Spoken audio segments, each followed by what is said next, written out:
occupation happens to be, whether it's medicine, science, education, or other forms of business. We are the result of our life's upbringing. We are the result of our parental influence. We are the result of our time in history. We are the result of the years in which we were born.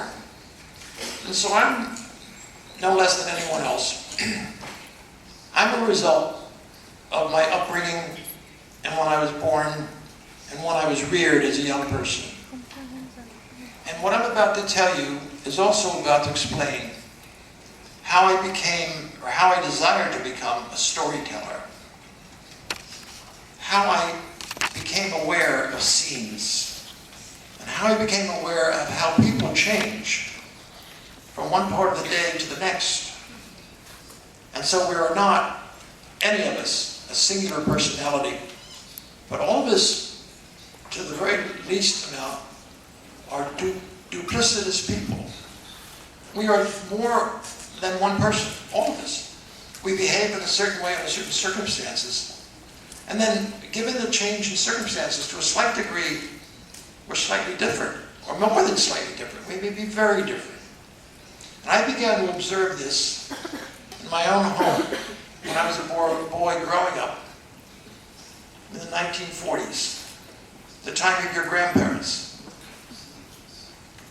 In the 1940s, my father was a tailor in a town along the Atlantic Ocean, many miles south of New York, in a state called New Jersey. And it was an island called Ocean City in the southern tip of New Jersey. That's my birthplace. I was born in 1932. And my father, the tailor, came to this town from southern Italy. He came in 1920 at the conclusion of World War I. And he was the only man in his family, the only member of his Italian family in the southern part of Italy called Calabria. Those of you who know that Italy is shaped like a boot, this is the toe of the boot, Calabria. He came in 1920.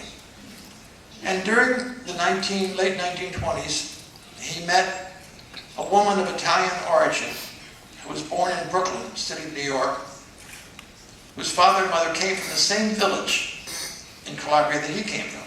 So they had things in common. My mother spoke perfect English because she was born in Brooklyn. My father spoke broken English. He spoke with a heavy Italian accent. It's important to know, as a newborn American, which I was, I'm the son of a foreigner, and my mother is a half foreigner because her parents were foreign, as you know. And I said that we're influenced by our time. Well, my time was World War II.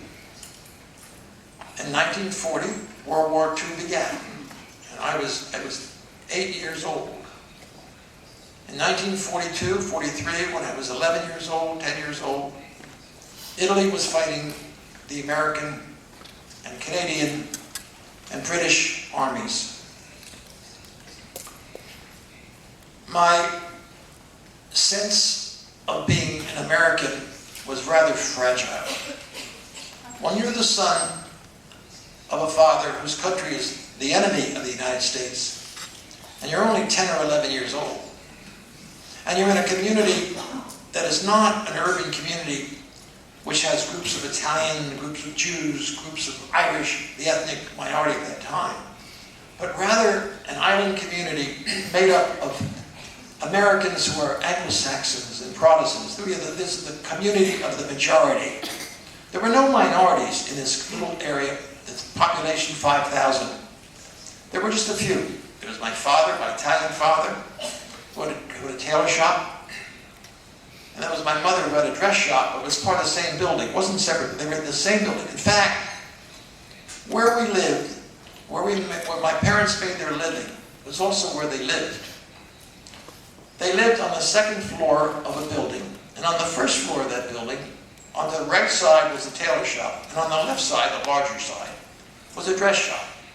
So each morning, my two parents would go down the steps of this building. It was a two-story building, a rather large building in a sense. Because one time that building had been a newspaper. It had been a newspaper that had gone out of business. It's interesting. People think, oh, now people are going out of business with the newspaper, because they were going out of business in the 1930s, 1920s. And this was one building. There were two newspapers in the town, both of them weeklies. One of them stayed in business and one of them went out of business.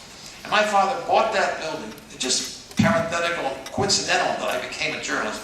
But my roots really, quite by accident, happened to be in a place that once had been a center of journalism, small town journalism, weekly journalism, local journalism.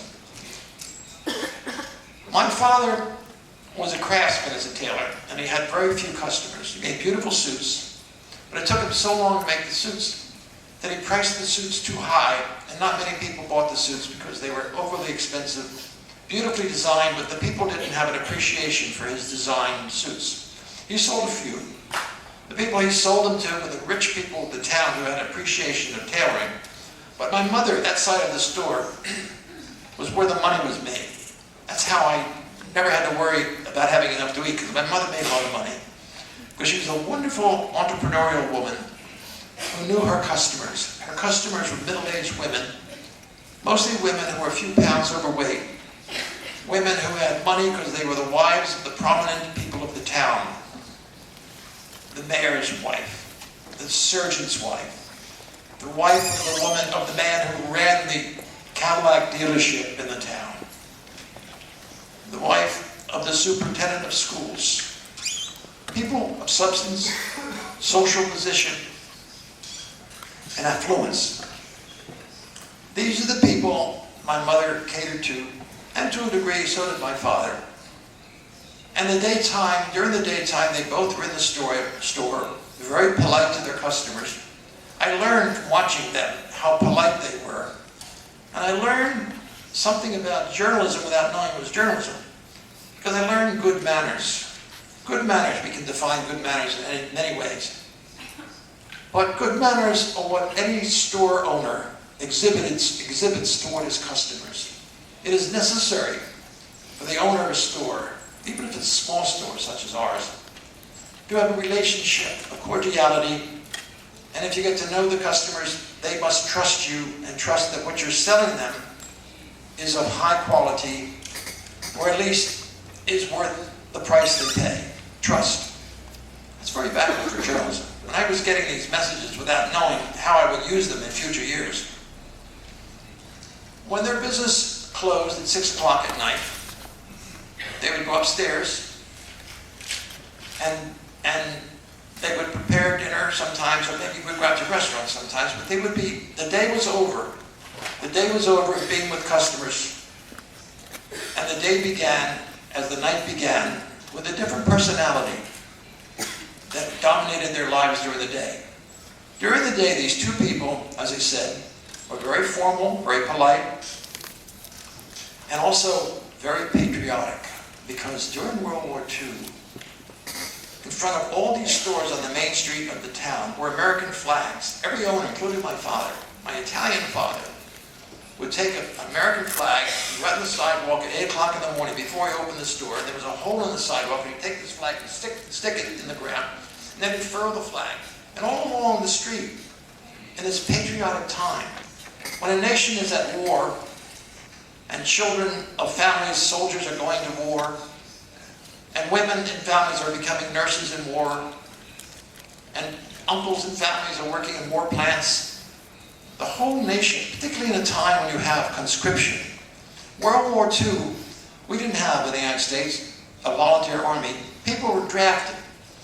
Boys out of high school, 17. If they weren't going to college or didn't get into deferment, they were brought in the army. They would wind up in Asia, they'd wind up in Europe. They would be killed on the beaches of France. So the whole idea of a society during a time of war was to be very, very patriotic and very caring about war and about soldiers, as does not exist today in the United States. Because we have a volunteer army, and a very small percentage of volunteers fight in the wars of Iraq and Afghanistan and Pakistan, and if it comes to Iran, they're volunteer, and the general public doesn't care that much. There are no American flags sticking out in the middle of the sidewalk. It's different. But what I told you, I was affected by where I was born and when I was born. So I'm a product of the war. And what I became aware of at night, when the store was closed, my father and mother were upstairs, my father would be listening to the radio. And he'd be listening to the war news. He was very, very concerned about the American invasion beginning in 1942, coming from North Africa across into Sicily, and across Sicily into the boot of Italy, to the part that he came from, and the part of the invasion that led up through Naples and into Rome, and finally from Rome into Milan, and finally into the end of the war for the Italians, which ended in 1944.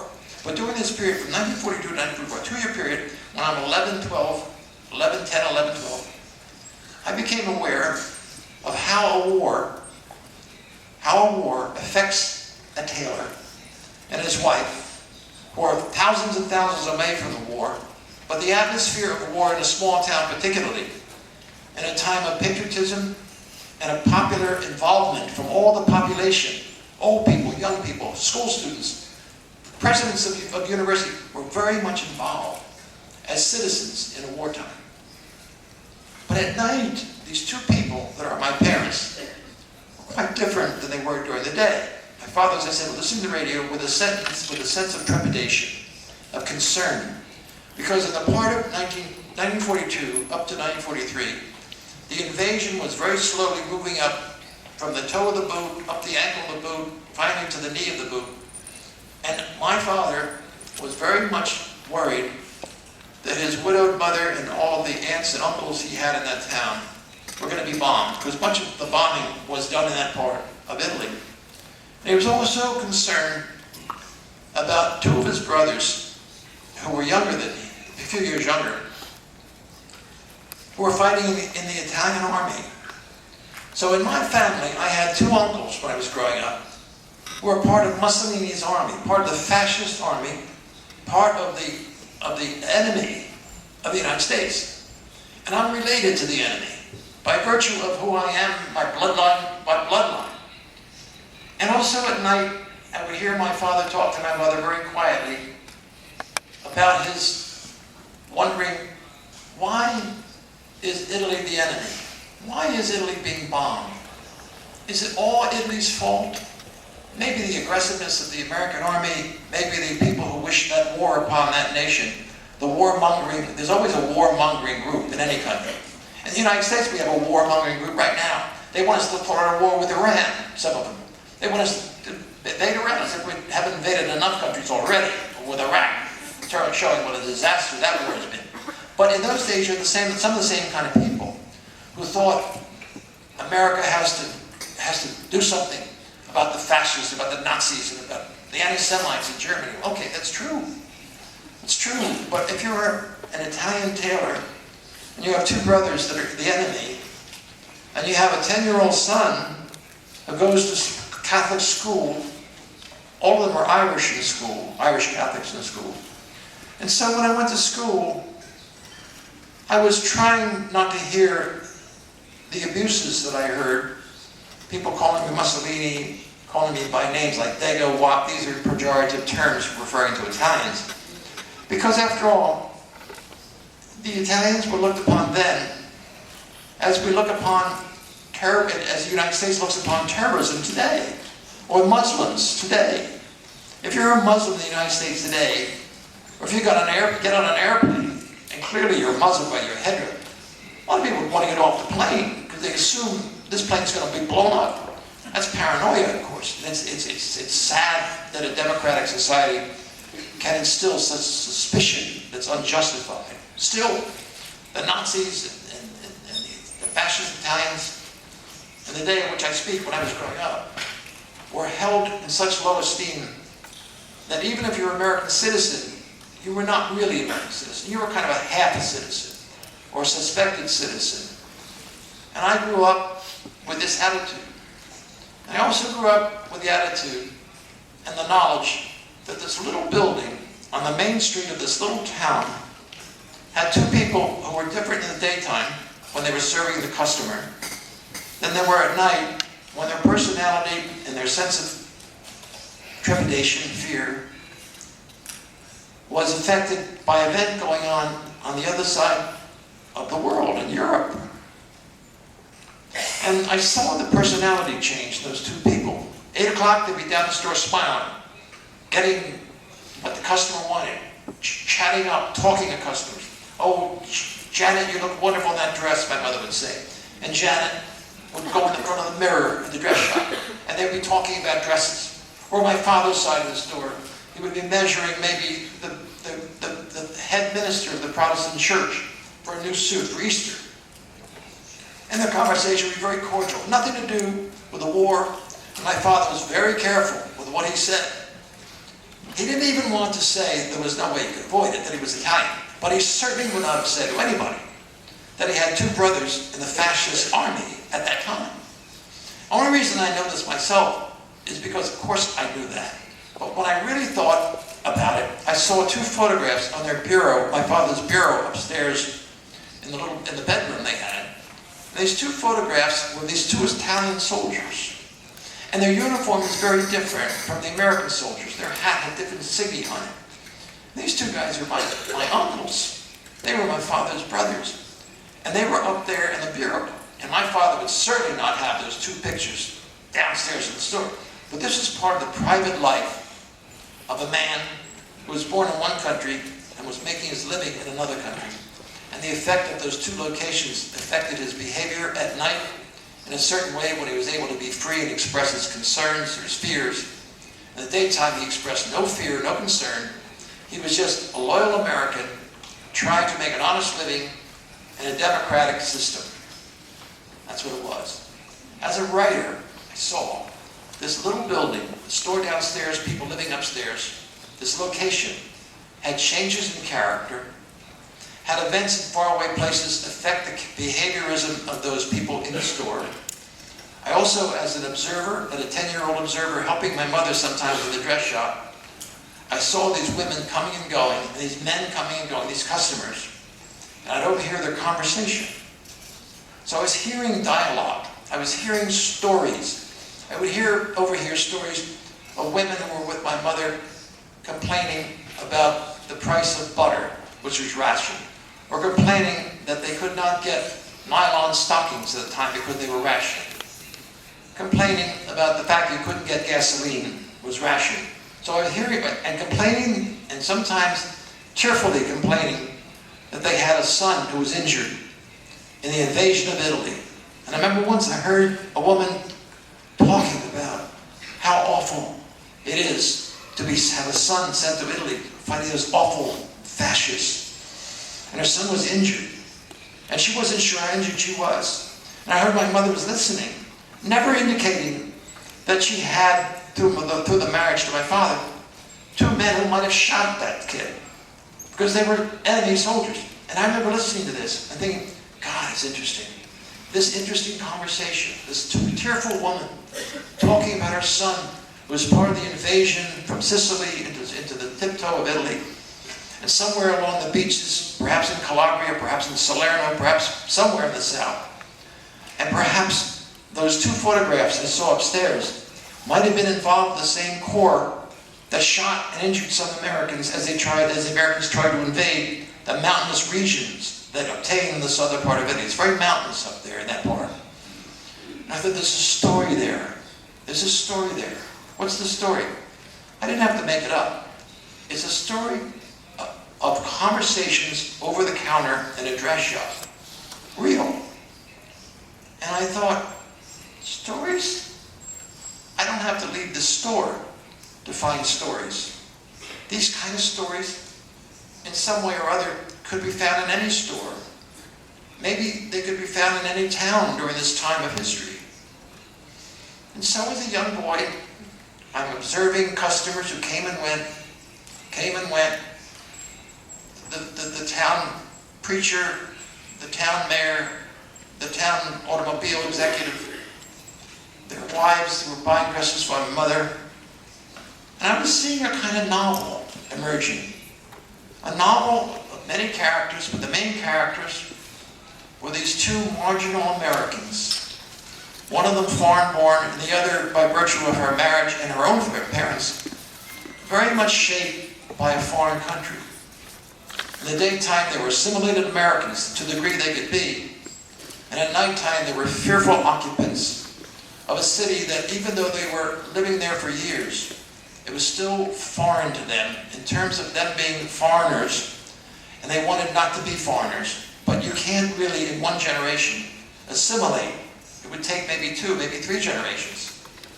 Those of you who've seen The Godfather, one of the great things about the film The Godfather, you remember the Marlon Brando character, and then there is the Al Pacino character who plays the son of the mafia guy. And the son is telling the father, who is criticizing how the American government was singling out the mafia, and the American government had crooks in government. And Al Pacino tells the Marlon Brando guy, Dad, we'll get there someday, but we can't do it in one generation.